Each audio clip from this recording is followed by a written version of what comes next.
Everyone, তোমরা আগের ভিডিওটা তো নিশ্চয়ই তোমরা দেখছো যে মানে নববর্ষে সকাল কিভাবে কাটাইছি। তো যাই হোক, দোকানে গেছি, দোকান যাত্রা করা হয়েছে, সব কিছু হয়েছে। এটা তোমরা লোকে দেখাইতে পারছি না, যাই হোক অনেকটা বিজি আসলাম। তো তারপর এখন দোকান থেকে বাড়িতে পড়ছি।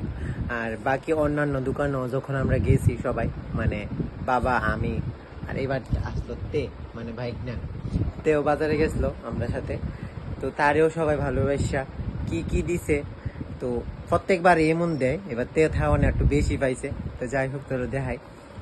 এদিকে পাইছে হ্যাঁ ক্যাম্পা, আর এডি দিছে আমার ঋষিমণির বাড়ি থেকে একটা আমারে আর একটা তারে।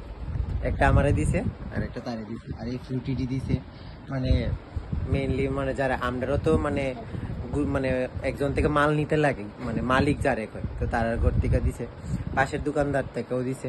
তো তার মধ্যে এদিকে প্যাকেট ভর্তি আছে মিষ্টি,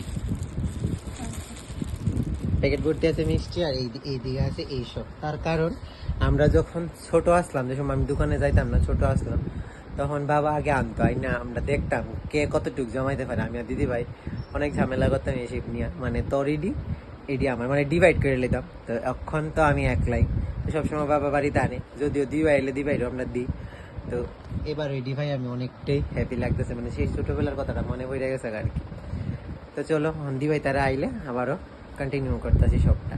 রান্না বান্না তো হয়ে গেছে আগে, ধরো রান্না বান্না কি কি হয়েছে দেখাই তোমরা রে, দেখাই তোমরা রক্ষণে কি কি রান্না হয়েছে আজকে পয়লা বৈশাখের মেনু হিসাবে আমরা বাড়িতে। মা কিতা কিতা রাঁধছো? এদিকে কিতা কিতা আছে? আলু ভাজা, কারকল ভাজা, ডিম, আর দিছে মাংসের ভর্তা। ও মা, আমরা ভাই চিকেন আনলে চিকেনের ভর্তা হয়, এটা আমরা ভাই সবসময় হয়। তাছাড়া কিতা রাঁধছো এদিকে?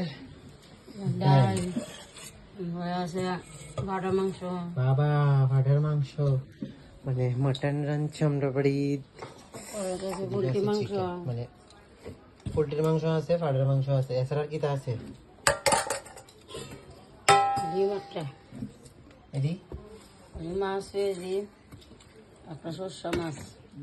মানে এটি হচ্ছে ইলিশ মাছ না, আমরা ভাই আজকে পয়লা বৈশাখের মেনু হয়েছি ইটি।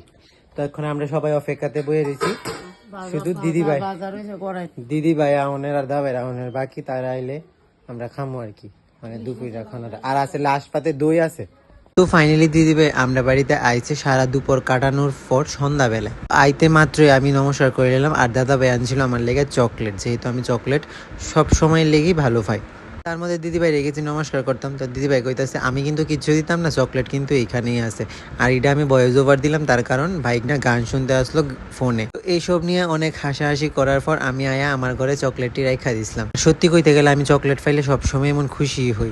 একত তোরা এত রাত্র কইরা আইছস, তোর লেগে তো আমরা একটা মানুষ অনুবাদ খাইছি না। তো পয়লা বৈশাখের খানা মানে জমজমাট করে রাখ, তোর ওই এত রাত করে আইছো, তোমরা কি দুপুরে খানা খামু না রাতের খানা খামু? মনে কর রাতের খানাই জমজমাট করে রাখ, মানে তোরা আইছস এমন একটা টাইমে ক্ষুধা লাগছে নি না, এমন পরিমাণ ক্ষুধা লাগছে না, না লাগলো অতটা লাগা ভাব আছে। এতটা দেরি করে তারা আইছে মতন।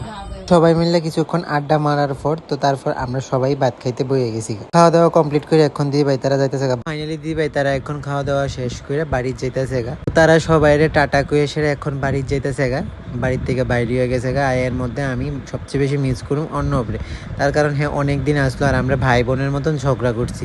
মামা বাইক না তো আমরা কেউই কইছে না। তোমরা পয়লা বৈশাখ কেমন কাটলো জানাই আমারে কমেন্টে।